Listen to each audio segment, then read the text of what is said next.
बिलासपुर जिले में जहां बरसात का मौसम पूरे यौवन पर है, वहीं इस मौसम में होने वाले स्क्रब टाइफस ने भी ग्रामीण क्षेत्र में पांव पसार लिया है। हालांकि अभी तक एपिडेमिक स्थिति नहीं हुई है, फिर भी इन दिनों इस बीमारी के फैलने की संभावना अधिक जताई जा रही है। आपको बता दें कि अगस्त माह में स्क्रब टाइफस 23 और सितंबर माह में अभी तक 11 मामले सामने आए हैं।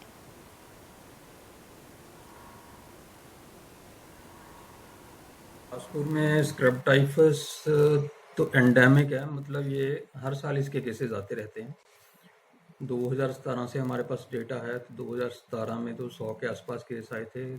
18 में 479 केस आए थे, और ऐसे ही 19 में भी केसेस हमारे पास बड़े थे, 400 से ज़्यादा थे। लेकिन जब से ये कोविड शुरू हुआ तब से हमारे पास इसके केसेस कम हुए। तो 2020 में 77 केसेस थे।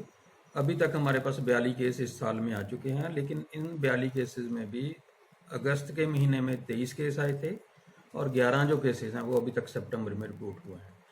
जैसा कि आप जानते हैं कि स्क्रब टाइफस के जो केसेस हैं, ये जब बारिशों के बाद घास ज़्यादा बढ़ जाता है और लोग घास काटने भी जाते हैं, तो उन दिनों में इनके केसेस बढ़ते हैं।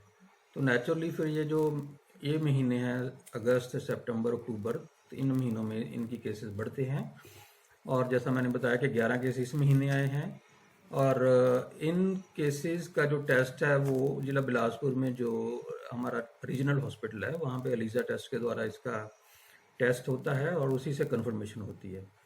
तो ये स्क्रब टाइफस ऐसा नहीं है कि बड़ी अलार्मिंग सिचुएशन है, लेकिन केसेस ज़रूर आ रहे हैं, और ये हमेशा ही हर साल आते हैं।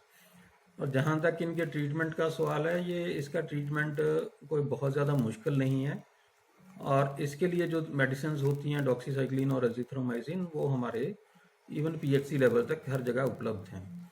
तो समय समय पे जैसे जैसे जो भी सीज़न होता है और जिन बीमारियों का खदशा होता है कि ये बढ़ सकती हैं, वो उसके लिए हम पहले ही अपने सारे मेडिकल ऑफिसर्स को एडवाइजरी इशू कर देते हैं कि आपके स्टॉक में उस बीमारी से निपटने के लिए जो है मेडिसिन वो अवेलेबल होनी चाहिए।